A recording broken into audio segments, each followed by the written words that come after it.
What's up, everybody? What be going on, man? It's your boy Q, aka Uncle Quan. Welcome back to the channel, man. Yes, we are here to talk about this shit yet again. Clearly, you guys have been distracted, man. I told you guys in my last video that there's going to be a lot of smoke screen bullshit that's going to try to distract you guys, and a lot of you guys have been taking the bait. So, with that being said, let me give you guys a refresher of what the fuck is going on. First of all, when talking about both of these QBs, man, we got to stop disregarding the talent of the other quarterback. So, for example, man, if you guys have leaned more towards CJ Stroud, some of these guys tend to, pick at Bryce Young's height, or vice versa. If you are, more Bryce Young, you tend to pick at CJ Stroud's mobility or whatever it is that you tend to pick at. We got to stop doing that, man, because first of all, both of these guys are franchise quarterbacks. Both of these guys will change the organization that they land in. And clearly, number one is going to be CJ Stroud. Number two is going to be Bryce Young to Houston. So let's go ahead and get into this topic, man. When we're talking about Bryce Young, we got to stop with that short quarterback bullshit, man. First of all, we have seen short quarterbacks succeed in this league before. Obviously, we have seen Russell Wilson win a Super Bowl, and he made another Super Bowl appearance the following year. So with that being said, we got to leave that short bullshit alone. Same thing with Drew Brees. Drew Brees tore our ass up for years. I couldn't stand watching Drew Brees, but I got to give him his props. He has been in this league, and he's clearly a Hall of Famer. He was only 6 foot, y'all. 6 foot. That's short for a quarterback. And I know a lot of us pick on Kyler Murray. I can't even believe I'm alluding to Kyler Murray right now. But Kyler Murray did make the playoffs one year, y'all. And he has shown flashes that he can compete in this league. So that short quarterback bullshit, we got to stop with that. We got to stop. Also, man, both teams have already set these guys up to be successful for years to come. They have made hella offseason moves for these guys to translate into the NFL and have the best transition possible. You know what I mean? So on the Houston Texans side, man, you got the Texans that signed DeMeco Ryans as their head coach. I think he's going to be a great head coach. They already made plenty of off-season moves. I don't follow the Houston Texans like that, but I know they made a splash move with Schultz.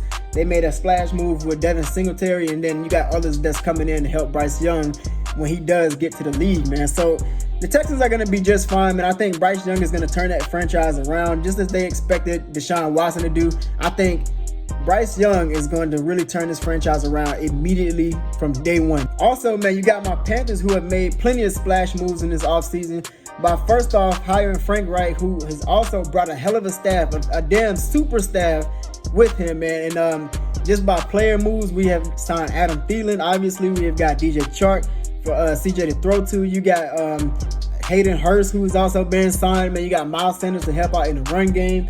There's plenty to like about both teams and the off-season moves that they have made. So I think both teams are going to be straight. I think both quarterbacks are going to come here and have an immediate impact regardless of where they end up. Also, just to remind you guys, obviously I've been saying this already, CJ Stroud is the number one pick, y'all. I don't know how we forgot that. I don't know what the fuck got to y'all head with all this smoke screen, the media and all that stuff. We can't forget the fact that this staff has really drooled over this guy. If you look back at CJ Stroud's pro day, you will see how at the end he talked about how Nicole Tepper, who is the partial owner of the Carolina Panthers, obviously, and you'll see how, Nicole Tepper, she was already talking about, I'm already watching you. I'm going to keep eyes on you wherever you go. Obviously, she wouldn't tell him that for no reason. They already made up their mind when they moved up.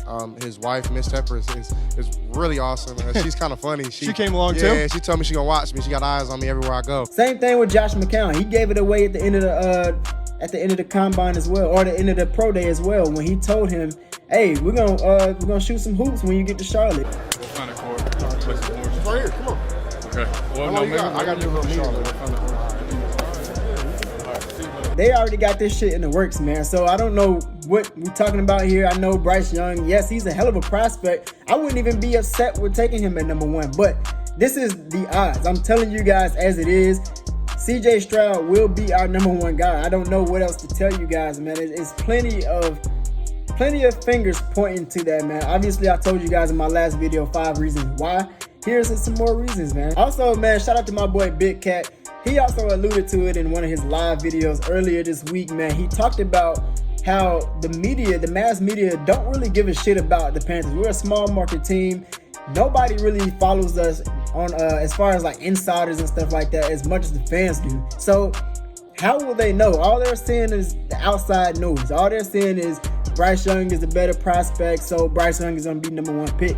They're not looking at who the coaches want as far as their style and all that stuff. They're not looking at that, man. They don't really give a fuck about us. If we didn't have that number 1 pick, they would not be talking about us to begin with, man. So y'all gotta stop listening to that media noise and understand this. CJ Stroud, again, is the number 1 guy. In conclusion, guys, we will have us a nice little treat. We will get a chance to see the number 1 pick go up against the number 2 pick here in Charlotte at the Bank of America Stadium. We do not know when, man. The schedule obviously comes out next month, but I believe if things pan out the way I think it is, with CJ Stroud going number 1, Bryce going number 2, we will see Houston Texans come here and take on our Panthers. You know, CJ Stroud will be seeing Bryce Young for the first time in a minute. So y'all stay on the lookout for that, man. I think that's going to be the season opener. That'll be a dope season opener, man, by the way. So with that being said, y'all will see me at that game. I'll be there turning up, and we really going to find out which prospect is the better one. Regardless of whoever wins, man, these are both win-win picks. It don't matter who wins this game. It don't matter who wins Rookie of the Year. At the end of the day, we are going to be talking about this for years to come, how the great quarterbacks and CJ Stroud and Bryce Young has been literally 1 and 2. And we're going to be talking about them competing, man, for the rest of our, 5-10 years, man. So I can't wait to see how these careers pan out. I can't wait for the draft. I will be at the draft party at the Bank of America Stadium. I will be vlogging that, so y'all stay tuned for that, man. I appreciate y'all pulling up. Make sure y'all hit that like button if you haven't already. And I will see you guys in the next video, man. Love you guys. Peace.